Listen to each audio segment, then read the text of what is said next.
மாமள நறுங்குழல் கொண்டலிடனித்திளமணிப்பிறை நிலா எரிப்ப வதனம்போருகத்து இடவளமணி குலைகள் மழனாயிரு உதயம் செய்ய வாமமிகு புன்னகை அரும்பமென் சாயர்க்கும் மடநடை குந்தொடர்ந்து மயிலினம்பர சுருதி மொய்த்திடும் சிற்றடி மணந்த மலரோடளாவி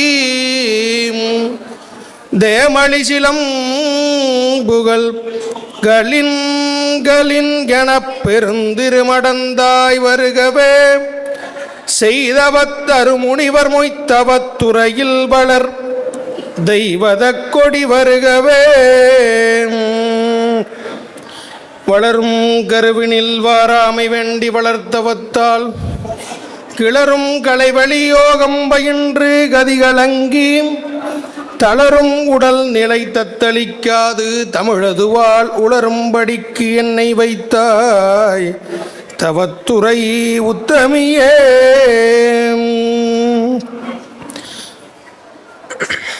எல்லாம் வல்ல பெருந்திரு பிராட்டியார் உடனுரை சப்தரிஸ்வர பெருமானுடைய திருவடிகளை மனம் மொழி மெய்களினால் வணங்கி குருவர்களையும் திருவருளையும் சிந்திக்கின்றோம். அருமையான நன்னாளில்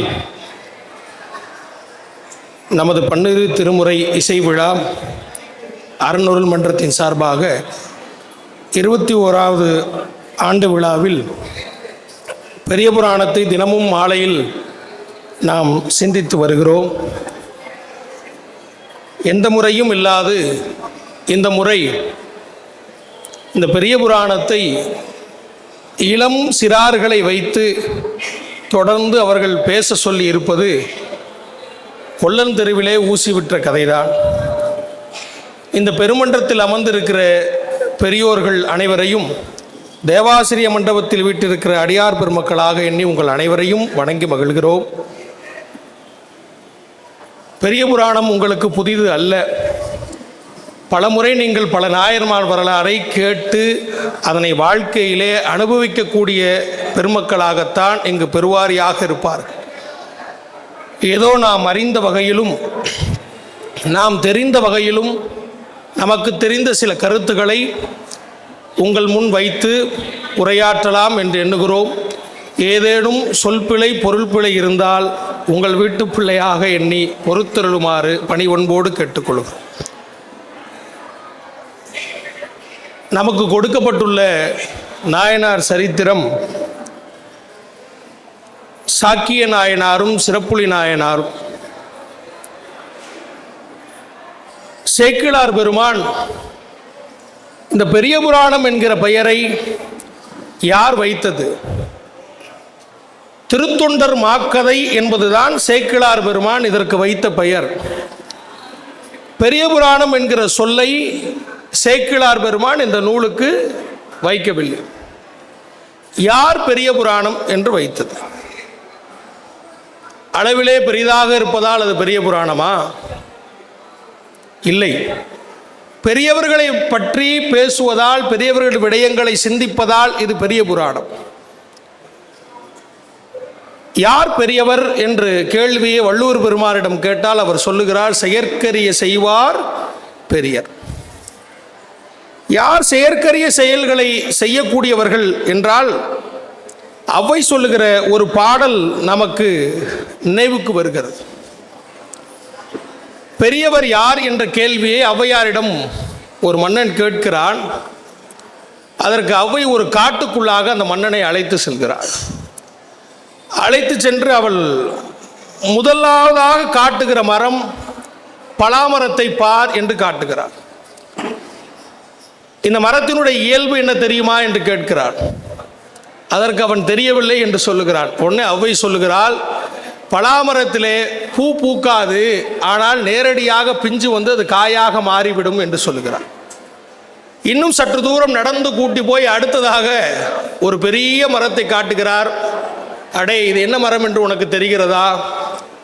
ஏன் எனக்கு தெரியாது, இது மாமரம் என்று சொல்லுகிறார். இதன் இயல்பு தெரியுமா உனக்கு? மாமரத்திலே லட்சோப லட்ச பூக்கள் பூத்து குலுங்கும், கிளைகளிலே லட்சோப லட்ச பூக்கள் பூத்து குலுங்கும். ஆனால் பூக்கிற பூ அத்தனையும் காயாக மாறாது. அப்படி காயாக மாறியது என்று சொன்னால் கிளை முறிந்து கீழே விழுந்து விடும்.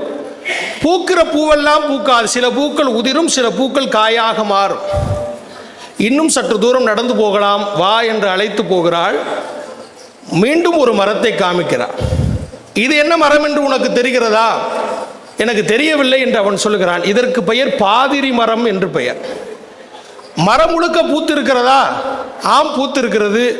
ஆனால் பூத்த பூ ஒன்று கூட காய்க்காது என்று அவள் பதில் சொல்லுகிறாள். இப்பொழுது அவ்வை விடைத்திருக்கிறாள். யார் பெரியவர் என்று சொன்னால் சொல்லாமலே செய்வர் பெரியர். தான் செய்ய போகிறேன் என தம்பட்டை அடித்துக் கொள்ளாமல் காரியத்தை சத்தமில்லாமல் யார் செய்கிறார்களோ அவர்கள் பெரியவர்கள். அதற்கு உதாரணமாக பலாமரத்தை நீ வைத்துக்கொள். சொல்லியும் செய்வர் சிறியர். நான் 1 லட்சம் ரூபா உனக்கு தரேன்னு சொல்லிட்டு குறைஞ்சது ஒரு 10,000 தந்து உதவி செஞ்சானா அது மாமரம் மாறி. சொல்லியும் செய்வர் சிறியர். சொல்லாமலே செய்வர் பெரியர், சொல்லியும் செய்வர் சிறியர். மூணாவது ஒன்று இருக்கு இல்லையா, அந்த பாதிரி மரம் போல சொல்லியும் செய்யார் கயவரே. நான் உனக்கு அவ்வளவு பண்றேன் இவ்வளவு பண்றேன் நான் எல்லாம் பண்ண போறேன் வாயால சொல்லுவான், ஆனா செய்ய மாட்டான். அவனுக்கு பெயர் கயவர் என்று அவ்வை பெயர் சூட்டுகிறார். யாரெல்லாம் சொல்லாமல் செயற்கரிய செயல்களை செய்கிறார்களோ அவர்கள் பெரியவர்கள். 63 நாயன்மார்களும் சொல்லாமல் செய்த பெரியவர்கள் என்பதால் இதற்கு பெரிய புராணம் என்று பெயர். அவர்கள் செய்த தொண்டுக்கு நாம் செய்கிற தொண்டெல்லாம் ஈடு இணையே கிடையாது. கோயிலிலே ஒரு டியூப்லைட் வாங்கி கொடுத்துட்டா அந்த டியூப்லைட் மேலேயே பேர் எழுதிடுறான். இன்னார் உபயன் வெளிச்சமே வர மாட்டேன். இப்படி நான் செய்தேன் என்று சொல்வதில் எந்த விதமான பலனும் இல்லை. நமது நாயன்மார்கள் காட்டி சென்ற பாதை என்பது சொல்லாமல் செய்ய வேண்டும் என்கிற தன்மை. அதனால் அவர்கள் பெரியவர்களாக இருக்கிறார். அந்த வகையில் சாக்கிய நாயனார் மிகவும் சிந்திக்க தகுந்த ஒரு மனிதர். பெயரிலேயே சேக்கிழார் ஒரு புரட்சியை செய்கிறார். அது என்ன சாக்கிய நாயனார்? சாக்கியம் என்பது ஒரு மதம்.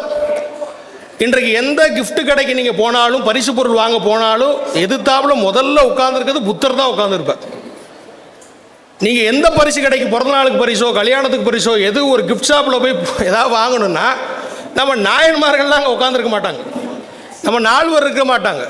அருளாளர்கள் எத்தனையோ பேர் இந்த மண்ணில் இருந்தாங்க, அவர்களெல்லாம் இருக்க மாட்டார்கள். புத்தருடைய சிலையை அமைதிக்கு சொரூபமாக காட்டி அப்படியே அமைதியாக வைத்திருப்பதை நாம் பார்க்கலாம்.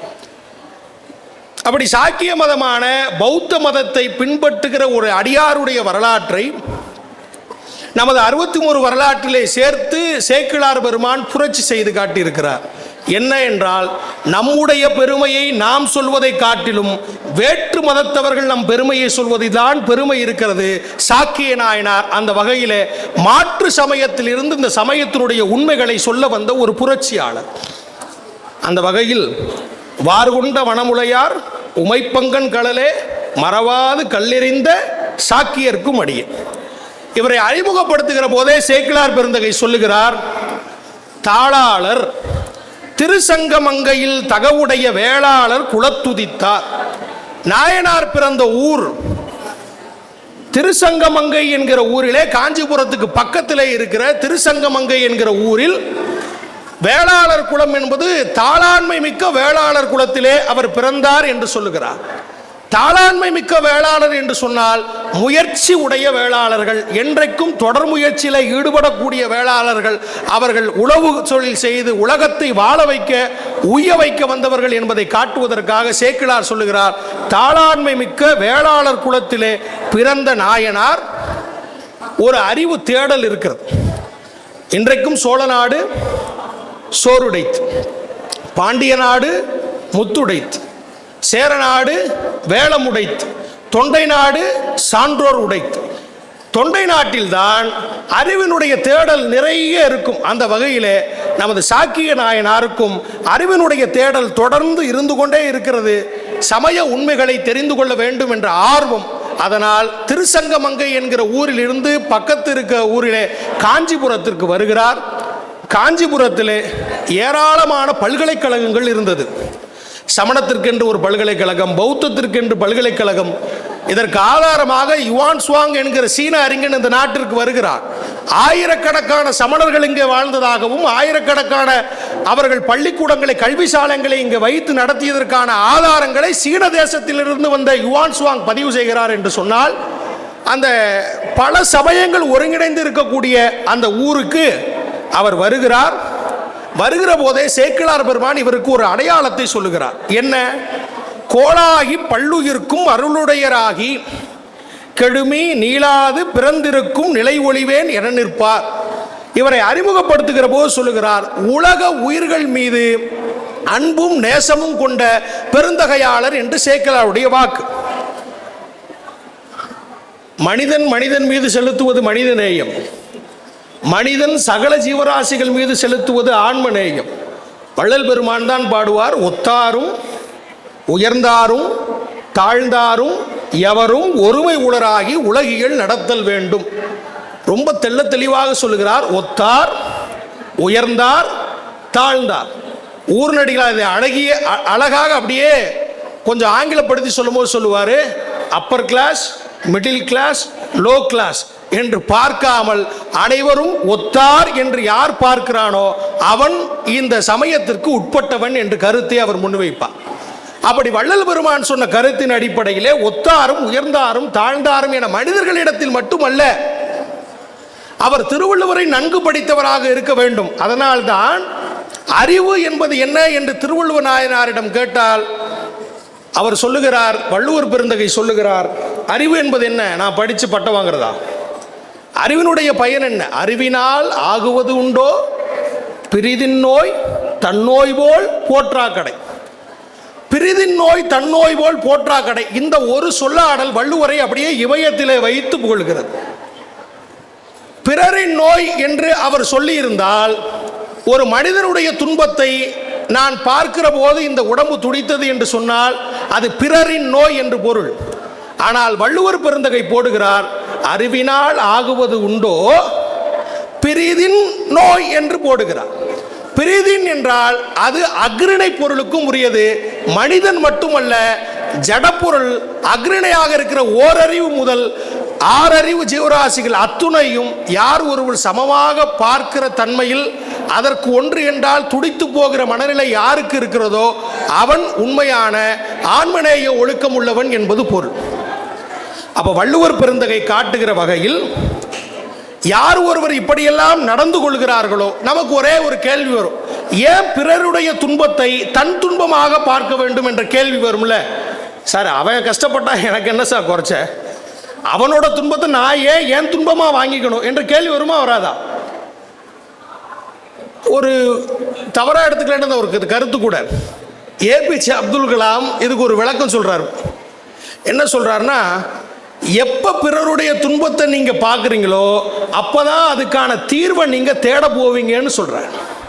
ஒரு வேடிக்கையாக கதை கூட, ஒரு நாய்க்குட்டி வாங்குவதற்காக நாய் விற்கிற கடைக்கு போனான்.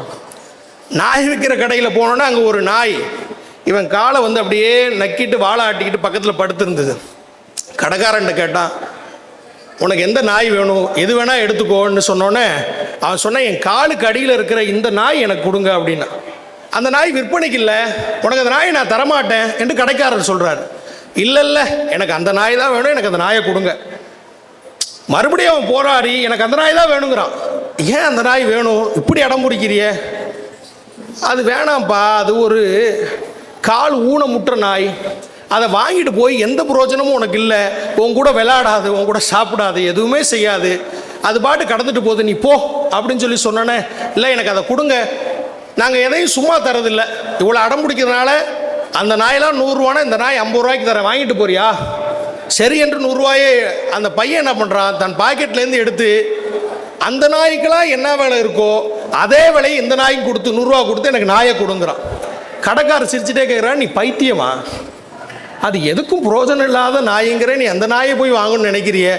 அப்போ பேசாமல் இருந்த அந்த சின்னஞ்சிறு சிறுவன் தன் காலிலே போட்டிருந்த ஆடையை அப்படி கலட்டி தன் காலை காமிக்கிறான். அவனும் ஒரு ஊனமுற்றவன். அப்போது கடைக்காரர் அழுது கொண்டே என்னை மன்னித்து விடு என்று சொல்லுகிறார். இந்த வள்ளுவர் சொல்றார்ல, அறிவினால் ஆகுவது உண்டோ பிரிதின் நோய் தன்னோய் போல் போற்றா கடை. ஊனத்தினுடைய அருமை, அதன் வருகிற துன்பம் அந்த ஊனமுற்ற இளைஞனுக்கு தான் தெரிகிறது. அதனால் அந்த நாயை வாங்க வேண்டும் என்ற எண்ணம் அவனுக்கு இருந்தது. நம் சமயம் காட்டுகிறதும் அதுதான். வள்ளல் பெருமான் சொல்லுகிற ஒரு கூற்றை மறுபடியும் சொல்லி நாம் இந்த பகுதியை நிறைவு செய்யலாம். எத்துணையும் பேதமுறாது எவ்வுயிரும் தம்முயிர் போல் எண்ணி உள்ளே ஒத்து உரிமை உடையவராய் உவக்கின்றார். யாவர் அவர் உளந்தான் சுத்த சித்துருவாய் எம்பெருமான் நடம்புரியும் இடம். யார் உலக உயிர்களை ஒத்தத்தன்மையோடு பார்க்கிறார்களோ அவர்களுடைய இருதயத்தில் தான் நடராஜா நடனமாடுகிற இடம் என்று சொல்லுகிறார். உலக உயிர்களை யார் சமமாக பார்க்கிறார்களோ அவர்களுடைய ஒவ்வொரு இருதயமும் அம்பலம் என்பது வள்ளல் பெருமானுடைய வாக்கு. அப்ப ஒத்தத்தன்மையோடு நாம் பார்க்க வேண்டும். அதனை இந்த நாயனார் இயல்பாகவே செய்கிறார். அங்கிருந்து காஞ்சிபுரத்திற்கு வருகிறார். அறிவு தேடலில் ஈடுபடுகிறார். ஈடுபட்ட அவருக்கு சாக்கிய மதம் பௌத்த மதத்திலே சேரலாம் என்ற எண்ணம் வருகிறது.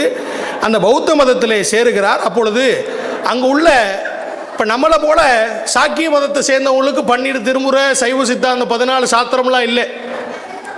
சேக்கிலா பெருமாள் ஒரே ஒரு சொல்லாடல்ல அவனுக்கு எத்தனை புஸ்தகம் வச்சிருந்தான்னு சொல்லிவிடுறார். சொல்றாரு பாருங்க, அருங்கலை நூல் ஓதி இஸ் a singular.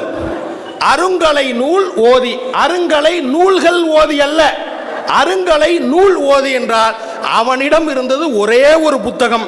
அதன் பேரு திரிப்பிடகம் என்கிற நூல். அந்த ஒரு நூலை படித்து சாக்கிய மதத்தில் என்ன இருக்கிறது என்ற அறிவை அவர் பெற்றுக்கொள்கிறார். சாக்கிய நாயனார் அப்படியே தொடர்ந்து பயணம் படுகிறார். அவருக்கு ஒன்றும் மனதில் ஒன்றும் புரிபடலை. அப்போ சாக்கிய நாயனாருக்கு என்ன வருது, என்ன எண்ணம்னா பிறப்பை ஒழிக்கிற மார்க்கம் எது என்ற கேள்வி வருகிறது. இந்த பிறப்பு மீண்டும் இந்த மண்ணிலே வராமல் பிறப்பை ஒழிக்கக்கூடிய மார்க்கம் என்ன என்ற கேள்வி அவருடைய மனதிலே தொடர்ந்து எழுந்து கொண்டே இருக்கிறது. அப்ப அவர் இந்த சமணத்தில் ஏன் அவர் முரண்படுறாரு, எங்க முரண்படுறாரு அப்படின்னா, சைவ சமயத்தை தவிர பெருவாரியாக இருக்கிற பல சமயங்கள், யார் நாத்திகர் என்ற ஒரு கேள்வி இருக்குல்ல, யாரெல்லாம் நாத்திகர்? கடவுள் இல்லை என்று சொல்பவர் நாத்திகர். நாத்திகரம் பேசுகிற நாவெல்லாம் முடை நாக்கு, நாரிய பின்னாக்கு என்பது வாக்கு. நாத்திகர் என்பவர் வெறும் கடவுள் இல்லை என்று சொல்பவர் மட்டுமல்ல, யார் ஒருவர் வினை கொள்கையை ஏற்றுக்கொள்ளாமல் இருக்கிறார்களோ, யார் ஒருவர் ஊழ்வினையை ஏற்றுக்கொள்ளாமல் இருக்கிறார்களோ, யார் ஒருவர் கடவுள் உண்டு என்ற கொள்கையை மறுத்து பேசுகிறார்களோ, இந்த 3 கொள்கைக்கும் நிராகரிப்புடையவர்கள் அத்தனை பேரும் நாத்திகர்கள் தான். அப்போ உலக மதங்கள் பல எல்லாம் நாத்திக மதத்தை சேர்ந்தது. அப்போ சமணமும் பௌத்தம் இது போன்ற மதங்கள்லாம் என்ன சொல்லுது அப்படின்னா, வினை என்பது ஒன்று உண்டு, வினை என்பது ஒன்று உண்டு, வினை செய்த பலனும் அவனுக்கு உண்டு என்ற கொள்கையை எல்லா மதமும் ஏற்றுக்குது. நான் ஒரு வினை செய்கிறேன், நான் நல்லது பண்ணால் அது நல்லதாக என்கிட்ட வரும், சரி. நான் ஒரு கெட்டது பண்ணுறேன், அந்த கெட்டது என்கிட்ட கெட்டதாக வரும். இந்த கொள்கையை பௌத்தம் ஏற்றுக்குது. இதுக்கு உதாரணமாக நாலடியாரில் ஒரு பாட்டு, பல்லாவுள் உய்த்து விடினும் குளக்கன்று வல்லாவுள் உய்த்து விடினும் குளக்கன்று வல்லதாம் தாய்நாடி கோடலை. ஒரு பெரிய பசு கூட்டம் இருக்கிறது. அந்த பசு கூட்டத்தில் ஒரு கன்றுக்குட்டியை அவுத்து விட்டோம் அப்படின்னா, எப்படி அந்த கன்றுக்குட்டி தன் தாயை தேடி போய் பால் குடிக்கிறதோ அதுபோல நாம் செய்த வினை என்பது நம்மை தேடி வந்து நம்மை பற்றி கொள்ளும் என்று சொல்வது சமணம், பௌத்தம். இப்போ இங்கே தான் அவருக்கு முரண் வருது. அது நியாயமா? அது வினை நம்மளா வந்து சேருமா என்ற கேள்வியெல்லாம் அவர் கேட்டுக்கொள்கிறார். இதுக்கான விடையை தேடுறார். நீங்கள் நமக்கு புறச்சமயமாக இருக்கிற மீமாம்சம் கொள்கையில் கூட திருவாசகத்தில் விரதமே பரமாக வேதியரும் சரதமாகவே சாத்திரம் காட்டினார் என்று சொல்லக்கூடிய வரிகளையும் நாம் சிந்திக்கிற போது, இவர்கள் யாருன்னா தாருகாவனத்து இருடிகள். இவர்களும் என்ன சொல்றாங்க, நன்மை செய்தால் நன்மை வரும், தீமை செய்தால் தீமை வரும் என்ற கொள்கையை மட்டும் ஏற்றுக்கிறாங்க. தவிர இந்த நன்மையும் தீமையும் இந்த பசுமாடை நோக்கி கன்றுக்குட்டி வந்து அடைஞ்சது பார்த்தீங்களா, அதுபோல வந்து சேருங்கிற கொள்கையை உடையவங்க. ஆனால் இங்குதான் நம்முடைய சைவ சமயம் வேறு ஒரு பார்வையை காட்டுகிறது. என்ன, இப்போ சைவ சித்தாந்தம் படித்தவங்க எல்லாரும் இருப்பீங்க. வினைக்கு உயிர் இருக்கா? வினைக்கு உயிர் உண்டா? வினை ஒரு சடப்பொருள். நாம் செய்கிற செயல் ஒரு சடப்பொருள், அதற்கு உயிர் இல்லை. ஆன்மாவுக்கு உயிர் இருக்கா? உயிர் இருக்கு. ஆனால் அந்த சிற்றறிவு உடையது. அறிவு இருக்கு, அறிவிலே கொஞ்சம் கம்மியாக இருக்கு. அப்போ நாம் செய்கிற வினைக்கு உயிர் அல்ல, சடப்பொருள். நமது ஆன்மா ஒரு சிற்றறிவுடைய உயிராக இருக்கிறது. இந்த வினை தானே வந்து சேராது என்று நமது சமயம் சொல்கிறது. அது எப்படி? ஒரு குழந்தை, ஒரு அம்மா, இந்த குழந்தை பசியில் அழுவுதுன்னு வச்சுங்களேன். குழந்தை பசியில் கையோ முயன்னு கத்துது. இப்போ பால் அங்கே இருக்குது. இந்த குழந்தைக்கு பசிக்குதே அப்படின்னா அந்த பால் தானாக வந்து அந்த குழந்தையோட வாயில் பூந்துக்குமா? சரி, தனக்கு பசிக்குதே அப்படிங்கிறதுக்காக ஒரு கை குழந்தை தானாக போய் அந்த பால் பாட்டில் எடுத்து குடிக்குமா? குடிக்காது. அப்போ குழந்தை அழுகிற அழுகையை அது பசிக்கு அழுகிறதா, பூச்சிக்கடிக்கு அழுகுதா, எதுக்கு அழுகுது என்பதை தெரிந்து தாய் என்பவள் ஓடோடி வந்து அந்த பாலை எடுத்து தருவது போல இறைவன் நமக்கான வினைப்பயனை ஓடோடி வந்து நமக்காக தருவான் என்று சொல்லுவது சைவ சமயம். இப்போ இதை பாருங்க, எந்நேரமும் தாய் பால் மட்டும் கொடுக்க மாட்டா. குழந்தைக்கு திடீர்னு ஜுரம் வந்துடுச்சு, ஒரு வயிற்றுப்போக்கு ஏற்படுது, ஒரு பூச்சி கடிச்சிருச்சு, அதெல்லாம் சரிப்படுத்தணும் அப்படின்னா தாய் உரம் மருந்து அடித்து கொடுப்பா.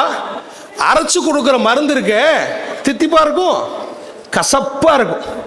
அப்போது பசித்த போது இனிப்புடைய பாலை ஊட்டுவதை போல நம்முடைய தீவினைகள் நம்மை நெருங்குகிற போது ஒரு தாய் எப்படி கசப்பான மருந்துகளை தருகிறாளோ அதே போல நமது பாவ கர்மங்களுக்கு தகுந்த வகையிலே நன்மையை ஊட்டுகிற போது அது பாலாகவும், நாம் செய்த தீவினைக்கு மருந்தாக இறைவன் கசப்பான அனுபவங்களையும் நம்முடைய வாழ்க்கையிலே தருவான். அதை அனுபவித்தே ஆக வேண்டும். அதை அனுபவிக்காமலாம் நீங்கள் தப்பிக்க முடியாது, ஓடவும் முடியாது, ஒளியவும் முடியாது. அப்போ நமக்கு ஒரு கேள்வி வரும், ஓடவும் முடியாது, ஒளியவும். நமக்கு ஒரு கேள்வி வரும். என்ன கேள்வி வருங்க? எல்லாம் வினைப்படி நடக்குது, நான் எதுக்கு சாமியை கும்பிடணும்? நான் எதுக்கு சாமியை கும்பிடணும்? கேள்வி வருமா? சாமியை எதுக்கு கும்பிடணுன்னா, சாமி அவருக்கு அந்த வினையெல்லாம் முழுசாலாம் போக தெரியாது. இப்போ நமக்கு எனக்கு விபத்து நடக்கணும்னு எனக்கு எழுதியிருக்குன்னு வச்சுங்க, உதாரணத்துக்கு சொல்கிறேன். இப்போ நான் ஒரு சென்ட் ஜோசப்பில் இப்போ முடிக்கிற தருவாயில் பிஹெச்டி பண்ணிகிட்ருக்கிறேன். அப்பப்போ நாங்கள் கிளாஸுக்கு போய் வகுப்பெடுப்போம். இப்போ எனக்கு விபத்து நடக்கணுன்னு இருக்கு. நான் திருச்சியில் இரவு 2 மணிக்கு எனக்கு விபத்து நடக்கணும்னு என் தலையில் எழுதிருந்துச்சு அப்படின்னா, நான் கடவுள் வழிபாடு, கடவுளை சதா சர்வகாலமும் நம்புகிறேன் அப்படின்னா எனக்கு என்ன நடக்கும் அப்படின்னா, விபத்து நடக்கும். ஆனால் விபத்து நடக்கிற லொக்கேஷனையும் டைமையும் மாற்றி வைப்பான். ஒரு நைட்டு 2 மணிக்கு ஹைவேஸில் விழுதா எனக்கு தூக்க நாதி இருக்காது. யார் என்னை அழைச்சிட்டு போய் காப்பாற்றுவா? அவன் பாட்டு அடித்து போட்டு போயிடுவான், ஒரேடியாக போக வேண்டியதான். இப்போ நான் கடவுள் மீது கொண்டுகிற பக்தி இருக்கு இல்லையா, அது என்னை எப்படி காப்பாற்றும் அப்படின்னா, நேரத்தை மாற்றும், இடத்த மாற்றும். இடத்த எங்கே மாற்றும்? மதியானம் 2 மணிக்கு டயத்தை மாற்றும். நைட்டு 2 மணியை மதியானம் 2 மணின்னு மாற்றி சென்ட் ஜோசப் காலேஜ் வாசப்படியில் உழுவ வைக்கும். 1:45 காலேஜ் விடும். 2 மணிக்கு பையன் வெளியில் வருவான்.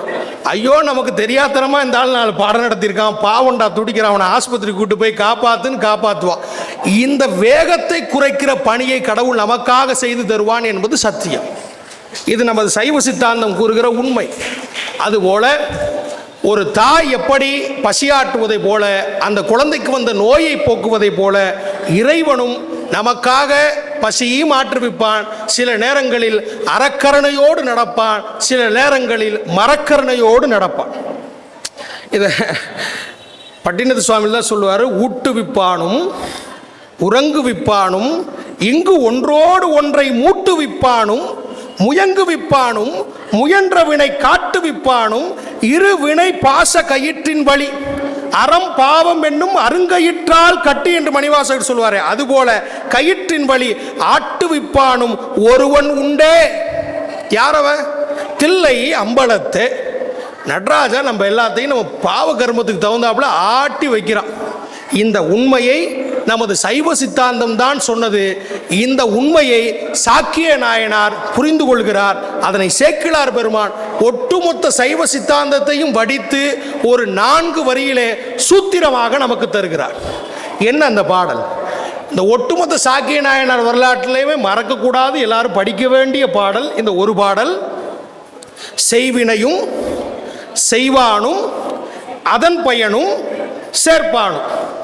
வினை, வினையை செய்தவன், அந்த வினையினால் வருகிற பயன், வினையை காலம் இடம் அறிந்து ஊட்டுபவன். செய்வினையும் செய்வானும் அதன் பயனும் சேர்ப்பானும் மெய்வகையால் 4 மற்ற எல்லா சமயம் 3ன்னு சொல்லும், தானா வரும்னு சொல்லும். தானானா வராது, அதை சேர்க்கிறதுக்கு ஒருத்தன் தேவை இல்லையா? இந்த 4 என்கிற உண்மை பொருளை சைவத்தை தவிர உலகத்தில் வேறு எந்த சமயமும் சொல்லவில்லை என்பது சாக்கிய நாயனார் படித்து உணர்ந்து அறிந்து சொன்னது. அவர் அந்த காலத்தில் எல்லா பல்கலைக்கழகத்திலும் போய் படிச்சிருக்கிறார். படித்து எல்லா நூல்களையும் கற்ற பிறகு ஒரு முடிவுக்கு வருகிறார். உலகத்திலேயே நாம் வந்தது, எப்படி போவது என எல்லாவற்றையும் அடங்கிய தத்துவம் சைவ சித்தாந்தத்தை தவிர வேறு எங்கும் கிடையாது என்று ஆணித்தரமாக சொன்னவர் சாக்கிய நாயனார். இந்த புராணத்தினுடைய வெற்றியே அதுதான். இவ்வியல்பு சைவ நெறி அல்லவற்றுள் இல்லை. அப்படி எப்படி சொல்ல போறாரு பாருங்க சேக்கிழார் பெருமான். இவ்வியல்பு சைவ நெறி அல்லவற்றுள் இல்லை என உய்வகையால் பொருள் சிவன் என்ற அருளாலே உணர்ந்தறிந்தார். சும்மா இல்ல, தெரிஞ்சுக்கல, உணர்ந்து அறிந்து சாக்கிய நாயனார் சைவ சமயத்திற்கு வந்தார். இப்ப சைவ சமயத்தை நினைச்சிட்டாரு. அப்ப நம்மள மாதிரி திருநீர், ருத்ராட்சம் இதெல்லாம் தரிச்சுக்கிட்டாரா அப்படின்னா அதெல்லாம் தரிச்சுக்கல. எப்படி அந்த கடுங்காவில கஷாயத்தில் இருந்தாரோ, அவங்க போட்டிருந்த என்ன ஆடையில் இருந்தாரோ அதே கோலத்தில் புறத்தோற்றத்தை தன்னை மாற்றாம ஆனால் அகத்தோற்றத்தில் தன்னை மாற்றிக்கிட்ட ஒரு நாயனார் சாக்கிய நாயனார். புறத்திலே அப்படியே சாக்கியர்களிடம் எப்படி இருந்தாரோ அப்படி இருந்து, ஆனால் சைவ நிலையிலே உள்ளளவிலே அவர் மாற்றம் பெறுகிறார். எதனை வைத்து மாற்றம் பெறுகிறார் என்பதற்கு சேக்கிழார் காட்டுகிற பாடல், என் நிலையில் நின்றாலும் எக்கோலம் கொண்டாலும் மன்னிய சீர் சங்கரன் தாழ் மறவாமை. நான் எந்த கோலத்தில் இருந்தேன் என்ன, எந்த நிலையில் இருந்தா என்ன, ஆனால் என் மனசு சதா சர்வகாலமும் யாரும் நினைக்குது, யாரும் நினைக்குதுங்க, மன்னிய சீர் சங்கரன் தாழ் மறவாமை. சாமியை மறக்கிறதே இல்லை. போறாரு பாருங்க, எப்போதுமே மறக்கிறது இல்லை. நமக்கு அப்பப்போ ஞாபகம் வரும், தேவைன்னா ஞாபகம் வரும், கஷ்டம்னா ஞாபகம் வரும். சாக்கிய நாயனார் வெளியில தான் வேற வேஷம், ஆனால் உள்ள எப்போதுமே மறக்காம இருக்கிற நிலை. இதுக்கு உதாரணமாக எங்கள் ஆசிரியர் ஒரு வேடிக்கையாக ஒரு கதை சொல்லுவார். அப்பப்போ சாமி கும்பிட்றவனுக்கு சாமி எந்திச்சு நிற்க மாட்டான், தொடர் சிந்தனையில் யார் இருக்கிறானோ அவனுக்கு திருவருள் வேலை செய்யும்பார். இப்போ நான் ஒரு அரை மணி நேரத்தில் சாதம் வெந்துவிடும் அப்படின்னு என் வீட்டில் ஒரு உலை வைக்கிறேன்னு வைங்க. அடுப்பில் ஏற்றிட்டேன், குக்கரை ஏற்றிட்டேன். அரை மணி நேரத்து தோக்கிறது முதல் நிமிஷம் அடுப்பை ஆன் பண்ணி ஏற்றி அரிசியை உலை போட்டாச்சு. திடீர்னு என் நண்பர் ஒரு 5 நிமிஷத்தில் உள்ளே வராரு. உள்ளே வந்தோன்னா அடுப்பு ஒரே ஒரு ஸ்டவ் தான் இருக்குது, கேஸ் தட்டுப்பாடு வேறு, ஒரு ஸ்டவ் தான் இருக்குது. இறக்கிட்டு ஒரு காஃபி போட்டு அவர் கொடுக்குறேன். சரி, மறுபடியும் ஒரு 10 நிமிஷம் அது கொதிக்குது. ஏன் இன்னொன்று நண்பன் வரான், அவனுக்கு மறுபடியும் இறக்கி மறுபடியும் காஃபி போட்டு கொடுக்குறேன். குக்கரை இறக்கி வச்சுட்டேன். சரி, அவனுக்கு முடிஞ்சதுக்கப்புறம் அடுத்த 10 நிமிஷம் கொதிக்குது, மறுபடியும் இன்னொருத்த வரான். இப்படியே 3 10 நிமிஷம். கணக்கு என்ன, அரை மணி நேரம் உலை கொளிச்சா சாப்பாடு ரெடி. இப்போது அரை மணி நேரம் ஆகி போச்சு, திறந்து பார்த்தா சாப்பாடு ரெடியாக இருக்காது. ஏன் ரெடி ஆகல? அரை மணி நேரம் தொடர்ந்து வெந்தாதான் சாதம் வேவும். 10 நிமிஷமாக வெந்தால் சாதம் வேவாது. அதுபோல மறவாமை வேண்டும். எப்படி அனுதினமும் மறவாமை வேண்டும் என்கிற நிலையிலே யார் ஒருவர் சதா சர்வகாலமும் இறைவனை நினைக்கிறார்களோ, எப்படி சாதம் வெந்து சோறு என்கிற நிலையை அடைகிறதோ, அதுபோல இந்த ஆன்மா என்பது வெந்து சோறு என்றால் முக்தி, முக்தி என்கிற நிலை நமக்கு அப்பொழுதுதான் கிடைக்குமே தவிர அப்பப்போ வேண்டவங்களுக்கு கிடைக்காது. ரொம்ப தெளிவா புறத்தில் தான் வேற தோற்றமே தவிர ஆனால் அகத்தளவிலே எப்பொழுதுமே இறைவனையே நினைத்து கொண்டிருக்கிற நிலையிலே சாக்கிய நாயனார் மறவாமை தலை நிற்பார் என்று சேக்கிழார் பெருமான் அதனை முடிப்பார். புறத்தோற்றம், இதில் நமக்கு ஒரு கேள்வி வரும். அப்போ புறத்தோற்றம் ரொம்ப நமக்கு முக்கியம் இல்லையா? நல்லா கேட்குறீங்க. புறத்தோற்றம் நமக்கு ரொம்ப முக்கியம் இல்லையா? சிவசின்னங்கள் நமக்கு ரொம்ப முக்கியம், ருத்ராஜன் நமக்கு ரொம்ப முக்கியம், எல்லாமே முக்கியம். மெய்ப்பொருள் நாயனார் வரலாற்றில் திருநீர் தான் கதாநாயகனே. திருநீர் இல்லைன்னா அந்த சாப்டர் இல்லை. அப்போ இவ்வளவு தூரம் உயர்த்தி சொல்லிட்டு சாக்கிய நாயனார் வரலாற்றில் புறத்தோற்றத்தை பெருசாக நினைக்கலையே அப்படின்னு ஒரு கேள்வி வரும்ல. அது சாக்கிய நாயனாருக்கு விதிக்கு விளக்கா சரி, உங்களுக்கு எனக்கும் கிடையாது. ஏன் இந்த புறத்தோற்றத்தை அவ்வளவு முக்கியம் இல்லை? அவர் ஒரு ஸ்டேட்டுக்கு பிறகு, ஒரு நிலைக்கு பிறகு சுந்தரமூர்த்தி சுவாமிகள் பாடுறார் இல்லையா? நல்ல நல்ல அழகான சொரூபத்தில் இருக்கிற சுந்தரமூர்த்தி சுவாமி யானை மேலே போகும்போது என்ன செய்கிறாருங்க? ஒரு கடைசி நிலைக்கு போகும்போது இந்த உடம்பை கழட்டி போட்டுட்டு போகிறார். ஊன் உயிர் வேறு செய்தான், என் ஊனையும் உயிரையும் மாற்றிட்டேன்டா. மேலே போகும்போது ஊன் உயிர் வேறு செய்தான் நொடி தான் மலை உத்தமனே. ஏ தேவர்களே, உங்களை விட நான் பெரிய ஆள்றா, எனக்கு சட்டையெல்லாம் மாற்றி கூட்டின்னு போகிறான் பாரு கடவுள். அவனை நெருங்கும் போது இதெல்லாம் கழட்டி விட்டுட்டு தான் நம்ம போக முடியும் மேலே. அதே நிலையில தான் சாக்கிய நாயனார் கிட்டத்தட்ட கடவுளை பிடிக்கிற ஸ்டேஜுக்கு போயிட்டார்.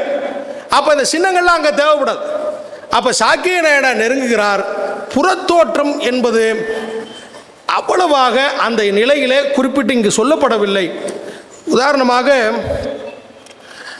ஒரு ஒரு ஒரு பெரிய தவசி ஒருத்தர் இருந்தார். அந்த தவசி பக்கத்தில் ஒரு வேசி தொழில் செய்கிற பொண்ணு, தவறான தொழில் செய்கிற பொண்ணு பக்கத்து வீட்டில் குடியிருக்கு. இந்த முனிவருக்கு எப்போ பார்த்தாலும் கோபம். எபார், நீ வாழ்க்கையில் ரொம்ப தப்பு பண்ணுற, ஒழுங்காக நான் சொல்கிறேன், இன்னமே நீ இந்த தொழிலெலாம் செய்யப்படாது, நேர்மையான வழியில் சதா சர்வகாலமும் பூஜை பண்ணி கடவுளை அடைகிறதுக்கு வழியப்பார் என்று சொல்கிறார். உடனே இந்த அம்மா என்ன பண்ணுது? தினமும் போய் சாமிகிட்ட அழுவும். சாமி, எனக்கு வேறு வழி தெரியலை, நான் அந்த வேலையை செய்கிறேன், சாமி என்னை காப்பாற்றுங்க, அவர் என்னை எப்போ பார்த்தாலும் திட்டுறாரு, ஏன்னா நான் வேணுக்குன்னு செய்யலை, எனக்கு ஒரே ஒரு புள்ள, அவனை வளர்க்கணும், எனக்கு வேறு வழி தெரியலை. ஒரு கட்டத்தில் இந்த வேலையை விட்டுடலான்னு நினைக்கிறான், வேலையும் விட்டுறான். ஒரு வார காலம் ஆகுது, சாப்பாட்டுக்கு பஞ்சம் வந்துடுது. இப்போ மறுபடியும் சாமிகிட்ட போய் கதறா, சாமி எனக்கு இதை விட்டா ஒன்றும் தெரியாதே, நான் மறுபடியும் இதே வேலையை தொடர்றேன், என்னை மன்னிச்சுக்கங்க என்று கண்ணீர் விட்டு அந்த பெண் மறுபடியும் அந்த தொழிலில் ஈடுபடுறான். இந்த சாமியாருக்கு கோபம், இந்த பொண்ணு திருந்திட்டான்னு நினச்சா மறுபடியும் இப்படி போகிறாளே அப்படின்னு இந்த பொண்ணு செய்கிற ஒவ்வொரு தவறையும் குறிப்பிடுற விதமாக ஒவ்வொரு கல்லாக சேர்த்து வச்சுக்கிட்டே வரார். ஒரு நாள் மழை போல் குவிஞ்சிச்சு. அந்த பொண்ணை கூப்பிட்டாங்க, வா, இதெல்லாம் என்ன தெரியுமா? கல்லு குவியல். கல்லு குவியல் இல்லை, நீ செஞ்ச பாவ குவியல். நீ இவ்வளோ பாவம் பண்ணியிருக்கிற, இதெல்லாம் எங்கத்த போய் நீ போக்க போகிற? இப்படி சொன்ன உடனே மனதில் வேதனை தாங்க முடியாமல் இறந்துட்டான். இவன் இறந்த கொஞ்ச நேரில் அவரும் இறந்துட்டான். ரெண்டு பேர்த்தோட ஆன்மாவும் மேலே போய் நிற்கிது, தீர்ப்புக்காக சாமியின் இடத்துல நிற்கிது. அப்போ சாமி சொன்னாரா, ஏ பொண்ணே, நீ சொர்க்கத்துக்கு போ, ஏ சாமி நீ நரகத்துக்கு போ. சாமியாருக்கு வந்தது கோபம், தன்னை நரகத்துக்கு அனுப்பிச்சிட்டானேன்னு கோவப்படல, இந்த பொம்பளை எப்படிரா சொர்க்கத்துக்கு நீ அனுப்பலான்னு கோவம். சட்டையை பிடிக்காத குறைய சாமிகிட்ட எப்படி நீ அனுப்பலாம்? பார், பூமியை பார். அவன் பார்க்குறான், ஓ உடம்பு இருக்கா, பக்கத்தில் அவள் உடம்பு இருக்கா, இருக்கு.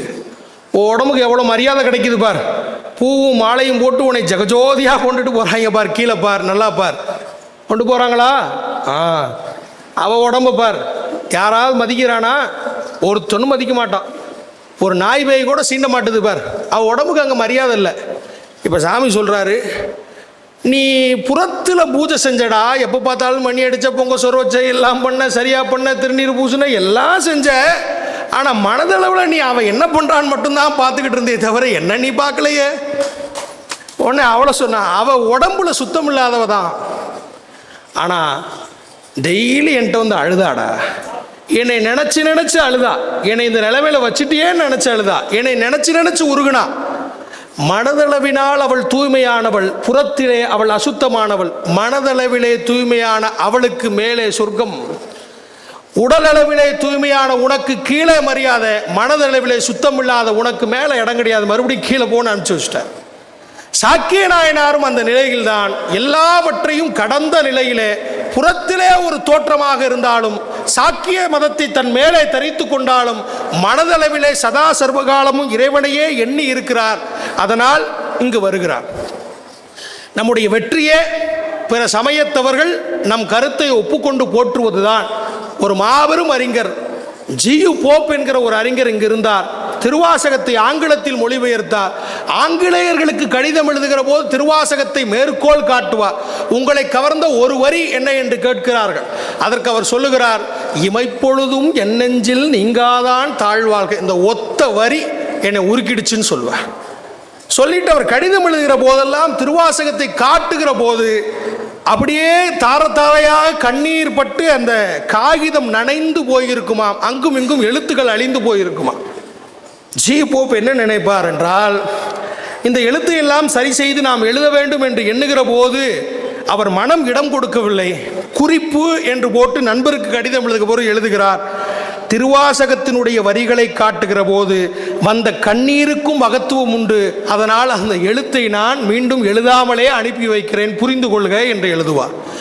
இப்படி பிற நாட்டவர்களும் பிற சமயத்தவர்களும் நம்முடைய சமயத்தை நேசித்து கொண்டாடிய அளவிற்கு நாம் எந்த வகையிலே கொண்டாடுகிறோம் என்பது ஒரு மிகப்பெரிய கேள்விதான். அந்த வகையில் சிவலிங்கத்தினுடைய பெருமையை அவர் உணர்ந்து கொள்கிறார். அதனால் நமக்கு இறைவன் 3 விதமாக காட்சியளிக்கிறார். ஒன்று அருவநிலை, இன்னொன்று உருவநிலை. அருவநிலை என்றால் கண்ணுக்கு தெரியாத ஒரு நிலை. உருவநிலை என்பது உற்சவராக முத்துக்குமாரசாமி இருக்கிறாரே, இது உருவநிலை. இந்த அருவத்திற்கும் உருவத்திற்கும் இடைப்பட்ட ஒரு நிலை இருக்கிறது.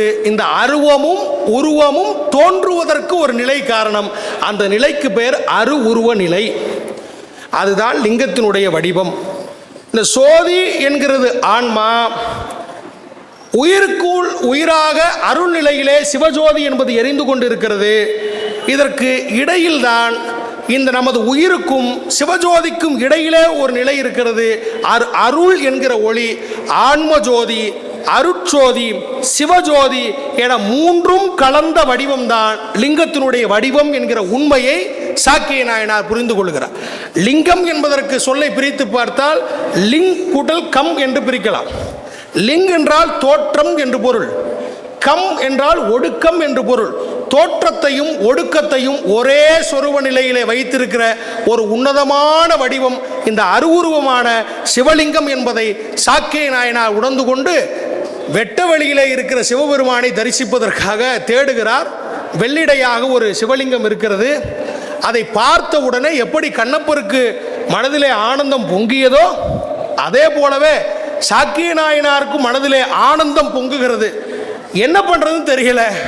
சாமியை பார்த்தோன்னே எதையாவது செய்யணுமேன்னு மனசில் நினைக்கிறார்.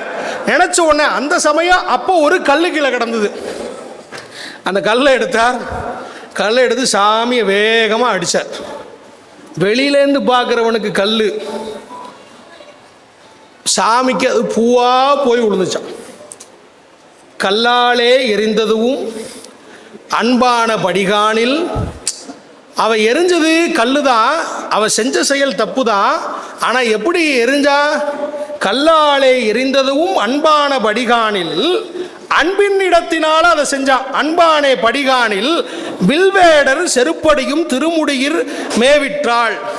சேக்கலா பெருமா இன்னொரு வரலாற்றை எடுத்து காமிக்கிறார். கல்லால் அடி வாங்கிறது மட்டும் உனக்கு பழக்கம் இல்லை சாமிக்கு. அர்ஜுனை தவசு காலத்தில் வில்லால் அடித்தான், கண்ணப்ப நாயனார் செருப்பால் அடித்தார். நல்லார் மற்றவர் செய்கை அன்பாலே. இதெல்லாம் எதனால் நடந்தது என்றால் அவர்கள் காட்டுகிற அன்பினால் நடந்தது என்பதை இந்த இடத்திலே பதிவு செய்து மேலும் ஒரு ஓமையை காட்டுகிறார். என்ன ஓமை? கல்லால் அடிக்கிறது தப்பா சரிங்களா? நம்ம அடித்தா தப்பு, சாக்கியர் அடித்தா சரி. இது சேக்கிழார் ஒரு நயமான ஒரு ஓமை. என்ன ஓமைனா, இப்போ ஒரு குழந்தைய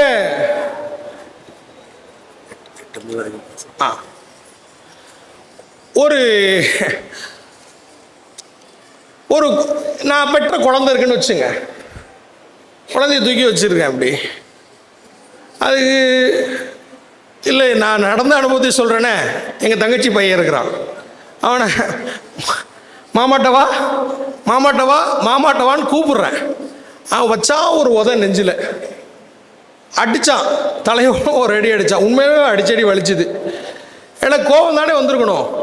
அவன் உதைச்ச காலை எடுத்துக்கூட்டி நான் முத்தம் கொடுத்தேன். நல்லா உதைக்கிற மாமாவை இன்னும் கொஞ்சம் உதறான்னு.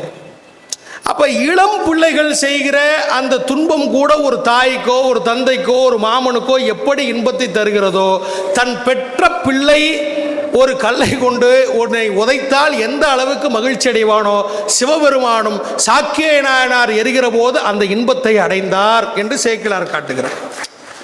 இந்த பாட்டை அப்படியே பார்த்துட்டு நம்ம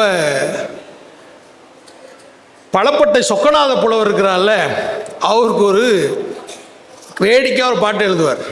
என்ன எழுதுவார்னா, நல்லாளை இடைமருது தியாகையா, இடைமருதில் இருக்க தியாகையாட்ட போய் வென்றார். நல்லாளை இடைமருவு தியாகையா, உமது இடத்தில் நியாயம் காணோம்.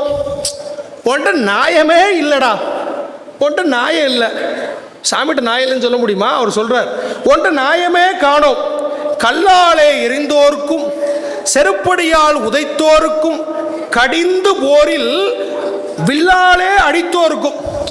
கல்லால் அடித்தவன், செருப்பால் அடித்தவன், கடிந்து போர் செய்கிறப்ப வில்லாலே அடித்தோருக்கும் கொடுத்தீரே அல்லாமல், அவனுக்கெல்லாம் நல்ல நிலையை கொடுத்துட்ட, ஆனால் ஓ முன்னாடி தினந்தோறும் வந்து விழி நீர் சோற கைகூப்பி உன் முன்னாடி அழுது நிற்கிறேன், விழி நீர் சோழ எல்லாம் செயலன்றே இருக்க போரும் ஈயாதேன் ஈகிலீரே, இப்படி வஞ்சனை செய்கிறியடா நீ ஒரு நல்லவனான்னு கேட்குற. அப்படி பலப்படப்பட்ட சொக்கநாதர் பெருமான் காண்பதை நாம் பார்க்கலாம். இப்படியாக சாக்கிய நாயனார் அந்த வரலாறு போய்கொண்டிருக்கிறது. இதை தொடர்ந்து செய்கிறார். இது விதித்த விதி என்று நினைத்து கொள்கிறார். ஒரு நாள் மதிய வேளை சாப்பிடுவதற்காக அமர்ந்திருக்கிறார். திடீரென்று நினைவு வருகிறது. என்ன நினைவு வருகிறது என்றால், இன்னைக்கு சாமியை நம்ம தரிசனம் பண்ணாமல் சாப்பிட உட்காந்துட்டோமேன்னு நினைக்கிறேன். நம்ம அப்படி இல்லை.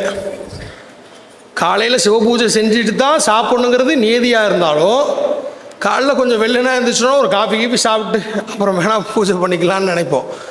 ஆனால் சாக்கியிட எனக்கு சாப்பாடை எடுத்து வாயில் வைக்கலான்னு நினைக்கிற போது ஒன்று தோன்றுகிறது, சாமியை பார்க்காம சாப்பிட உட்காந்துட்டோமே அப்படின்னு சாமியை பார்க்கலான்னு கிளம்பி போகிறாரு. அப்போ சேக்கிழார் போருகிறார், ஒரு கல் கொண்டதொரு கல் எடுத்து குறிகூடும். இந்த வார்த்தை ரொம்ப முக்கியம். ஒரு கல் கொண்டதொரு கல் எடுத்து குறிகூடும். ஒரு கல்லால் அடித்தான்னு பொருள் இல்லை. இந்த இடத்துல ஒரு என்பது என்ன பொருளிலே வருகிறது என்றால், ஒப்பற்ற கல் என்று சி.கே. சுப்பிரமணிய முதலியார் உரை எழுதுகிறார். ஏன் இதனை ஒப்பற்ற கல் என்று சி.கே.எஸ். எழுதினார் அப்படின்னு சொன்னால், இவர் எரிகிற இந்த கல் எரிகிற பணி இருக்குல்ல, கல் எரிகிற பூ எரிகிற பணி போல இந்த கல் எரிகிற பணி இருக்குல்ல, இது இன்னையோடு அவருக்கு முடிய போகுது. இது மேலே அவர் கல்லெறிய அவசியம் இல்லை என்பதால் சேக்கிழார் குறிப்பாக சொல்லுகிறார், ஒரு கல் கொண்டதொரு கல் எடுத்த குறிகோடும். குறி என்றால் சாமி. சாமி மீது ஒரு கல்லை போட்டார். அதனோடு சாமி மகிழ்ச்சி அடைந்தார். விடை மீது வந்தார். உமையொரு பாகனாக அழைத்து கொண்டு போனார். இது சாக்கிய நாயனாருடைய செய்தி. சாக்கிய நாயனார் நமக்கு தருவது, நம் மதத்தை சார்ந்தவர்கள் மட்டுமல்ல, பிற மதத்தை சார்ந்தவர்களுடைய கொள்கை என்ன என்று ஆராய்ந்து நல்லவற்றையாக நாம் எடுத்துக்கொண்டு நம்மிடம் இருப்பதை பிறருக்கு தருவதுதான் இந்த சைவத்தினுடைய கோட்பாடு. எங்கள் முருகசாமி ஐயா சொல்லுவார், சைவம் என்பதற்கு என்ன விளக்கம் என்று சொல்லுகிற போது சொல்லுவார், சை என்றால் வழங்குதல், பொருள் என்று பொருள். நம்மிடம் இருப்பதை பிறருக்கு தருவது, நம்மிடம் இருப்பதை பிறருக்கு தருவது லட்சோப லட்ச பணம் அல்ல, அறிவு தேடலோ எதுவாக இருந்தாலும் நம்மிடம் இருப்பதை பிறருக்கு தருவதுதான் இந்த சைவ சமயத்தினுடைய உன்னதமான நோக்கம்.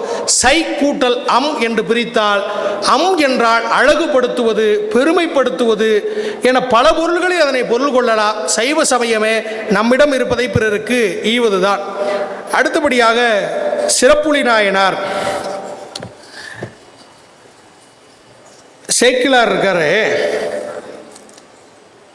சும்மா ஏனோதானோ அப்படின்லாம் பெரிய புராணம் செய்யலை. ஒரு அறையில் உட்காந்து ரூமில் உட்காந்து இந்த புராணம் செய்யலை. சொல்லப்படி போனால் ஒரு சீஃப் மினிஸ்டர் இந்த பெரிய புராணத்தை அனபாய சோழன் கேட்ட பிறகு இந்த பெரிய புராணத்தை செஞ்சு கொடுங்கன்னு சொன்னோன்னே முதல்ல மறுக்கிறார். அதுக்கப்புறம் ஒரு கண்டிஷன் போட்டுட்டு ஒத்துக்கிறார். என்ன போட்டுக்கிறார்னா, சிறந்த அமைச்சர் நான் பெரிய புராணம் எழுதுறேன் அப்படின்னா முதல்ல என் பதவியை நான் ராஜினாமா செய்வேன், ராஜினாமா பண்ணிட்டு தான் பெரிய புராணத்தை எழுத உட்காருவேன் என்று உத்தரவு வாங்கி கொண்டு அதன் பிறகு ஒரு கவுன்சிலர் சீட்டுக்கே நீ அடிச்சுக்கிறான். ஆனால் ஒரு நாட்டினுடைய முதன்மை அமைச்சராக இருந்த சேக்கிழார் பதவியை துச்சமாக பார்க்காமல் தூக்கி எறிந்து நமக்காக நாயனார் வரலாற்றை தருவதற்கு வீதி வீதியாக சென்று ஊர் ஊராக சென்று கள ஆய்வு செஞ்சு அந்த தகவல்களை எல்லாம் ஒன்று திரட்டி கல்வெட்டு ஆதாரங்களையும் புராண செய்திகளையும் திரட்டி இன்னும் சொல்ல போனால் தமிழ்நாட்டினுடைய ஒரு ஆவண காப்பக நூலாக தமிழ்நாட்டுடைய கெசட் புத்தகமாக ஒரு 7, 8, 9 நூற்றாண்டுக்கு சேக்கிழார் தந்த பெரிய புராணத்தை தவிர வேறு எதுவுமே கிடையாது. அதில் நாயன்மார் செய்தி மட்டுமல்ல, அந்த ஊரினுடைய வரலாறு இருக்கும். அங்கே என்ன பறவைகள், விலங்கினங்கள், என்ன தொழில், என்ன சாதியை சேர்ந்த மக்கள் வாழ்ந்தார்கள் என்ற ஒரு சட்ட புத்தகமாக, ஒரு ஆவண புத்தகமாக, ஒரு நாட்டினுடைய முதலமைச்சர் எழுதிய ஒரு அரசு ஆவண நூல் இந்த பெரிய புராணம் என்பதை நான் நெஞ்சை நிமிர்த்தி சொல்லிக் கொள்ளலாம். அந்த வகையில் சிறப்புலி நாயனார் வரலாறு, சிறப்புலி நாயனாருக்கு அதிகமாக பாட்டு இல்லை, கம்மியாக தான் இருக்குது. நம்ம நினைப்போம் ஞானசமுந்தருக்கு அவ்வளோ எழுதினார், இவங்களுக்குலாம் கம்மியாக எழுதியிருக்காருன்னா, சேக்கிழார் சாமி தேடி போகிறார். தேடி போனப்போ அவ்வளோதான் அவர் கிடைச்ச தகவலை ஏதோ கதை கட்டி விடுற மாதிரி புராணமாக எழுதலை. அதான் சொல்கிறேன், இது உண்மை வரலாறு, நடந்த வரலாறு. என்ன அவருக்கு தகவல் கிடைக்குதோ அப்படியே ஆவணப்படுத்தி நமக்காக தந்து வரலாற்றை எழுதுகிறார். அந்த வகையில் சிறப்புலி நாயனார் என்ன அளவு கிடைச்சிருக்கோ அதை எழுதுகிறார். திரு ஆக்கூர் என்கிற ஊர், அந்த ஊரிலே ஒரு அந்தணர் குலத்திலே நமது சிறப்புலி நாயனார் அவதாரம் செய்கிறார். அவர் செஞ்சதெல்லாம் 2 தான். ஒன்று நமச்சிவாயா நமச்சிவாயா என்று சாமியோட மந்திரத்தை சொல்லுவது, இன்னொன்று வருகிறவர்களுக்கு கேட்டதையும் கேளாததையும் இவன் இன்னமே யார்கிட்டையும் கேட்கக்கூடாத வள்ளல் தன்மையாளனாக இருந்தது. சேக்கிழார் போடுகிற சொல்லாடல் வன்மையாளன் என்று போடுகிறார். வன்மை 2 சுழி இன்னும் போட்டா கொடூரமானவன் அர்த்தம், 3 சுழி இன்னும் போட்டா வன்மையாளன் என்றால் வருகிறவனுடைய குறிப்பறிந்து அவன் என்ன கேட்க போகிறான் என்பதை அவனுக்கு கொடுத்து இனி அவன் யாரிடம் கேட்காத தன்மையும் அவனுக்கு வழங்கி, அதோடு மட்டுமல்ல இவன் 4 பேருக்கு கொடுக்க வேண்டும் என்கிற எண்ணத்தையும் சேர்த்து தருகிற அளவிற்கு வன்மையாளராக சிறப்புலி நாயனார் இருந்திருக்கிறார். அவர் செய்த எளிமையான காரியம் நமசிவாய மந்திரத்தை சொல்லுங்க, இன்னொன்று வருகிறவர்களுக்கு வாரி வாரி கொடுக்க வேண்டும் என்கிற தன்மையை நம்முடைய மனதிலே வைத்துக் கொள்ளுங்கள். முன்பு சொன்னதை போல சைவம் என்பதே பிறருக்கு வழங்குவது தான். நம்ம சாமியின் இடத்துல, சாமி எனக்கு எதாவது தரமாட்டியா தரமாட்டியா தரமாட்டியா மேலே பார்த்து கேட்டுக்கினே இருக்கோம், தரவே மாட்டான் தரமாட்டான். நம்மளை பார்த்து 10 பேர் கீழே உட்காந்துக்கிட்டு எனக்கு ஏதாவது போட மாட்டியா போட மாட்டியான்னு கேட்குறான். நீ என்றைக்கு மேலே பார்த்து கேட்பதை போல உன்னை 10 பேர் பார்த்து கீழே எனக்கு ஏதாவது தரமாட்டியா என்கிறான். நீ என்றைக்கு மேலே வைத்திருக்கிற தலையை கீழே பார்த்து இந்தா என்று வழங்குகிறாயோ அன்றைக்கு மேலே இருக்கிற இறைவன் உனக்கு இந்தா என்று வழங்கும். அதுவரை நமக்கு எதுவுமே கிடைக்காது. வாரி வாரி வழங்கும் போது நீங்கள் வள்ளலாகலாம். பெரிய புராணம் அதை தான் காட்டியது. யாரெல்லாம் வள்ளல் தன்மையோடு இருந்தார்களோ மானிட நிலையில் மட்டும் வைக்காமல் அவர்களை தெய்வம் என்கிற நிலைக்கு உயர்த்திய பெருமை நமது சமயத்திற்கு மட்டுமே உரியது. நீங்களும் தெய்வமாக முடியும் என்பது சத்தியமான வாக்கு உங்களிடம் இருப்பதை உங்களால் முடிந்த வகையில் பிறருக்கு வழங்கி உங்கள் நிலையிலே தர்மத்தை காக்க வேண்டும் என்று சொல்லி இந்த அருமையான நல்ல வாய்ப்பினை நமக்கு வழங்கிய இந்த அறநூல் நண்பர்கள் ஐயா உள்ளிட்ட ஓதுவாமூர்த்திகள் அனைவரையும் அவர்கள் குடும்பத்தை சார்ந்த நண்பர்கள் ஒவ்வொருவரையும் வணங்கி விடைபெறுகிறோம். நன்றி, வணக்கம். திருச்சிற்றம்பலம்.